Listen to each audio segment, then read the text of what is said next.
This is Duke Energy calling with an important message. Our Danville substation has experienced a failure resulting in approximately 1,900 customers without power. All right, here's what happened. The power was out in Danville, but the automated phone calls just kept on coming. And coming and coming. Tonight, Duke Energy is issuing now an apology for the extended outage and also those robocalls that just would not stop. Rich Nye has more tonight from Danville.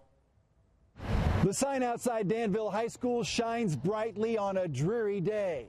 But that sign was off and the power was out here for about 18 hours. The power went out around 2:30 Tuesday afternoon at all of the Danville schools and did not come back on until about 8:30 this morning. Classes began today on a 2-hour delay. 1,900 Duke Energy customers spent the night in the dark due to a substation failure. Ivy Trace Assisted Living has a backup generator for limited emergency power. When the power goes out, main concern is our residents because we have to make sure they're safe, secure, that they can see to get around, and where our biggest issue is, them falling and getting hurt. Repairs are in progress, but will take the rest of the night to complete. Customers receiving repeated automated phone calls with the same message added to the nuisance of having no power.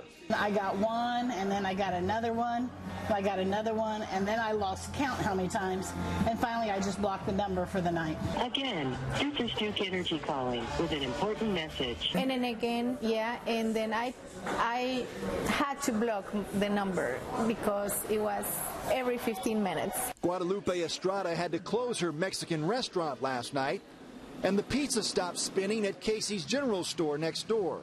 Duke Energy apologized for the extended outage and all the extra phone calls, a mistake by the person who programmed the automatic notifications. It just kind of became an inconvenience because my husband goes to bed around 10:30, 11 because he has to get up at 3:45 in the morning. La Ranchera is back open tonight, but Guadalupe says there's no way she can make up for the hundreds of dollars she lost last night. In Danville, I'm Rich Nye, Channel 13 Eyewitness News.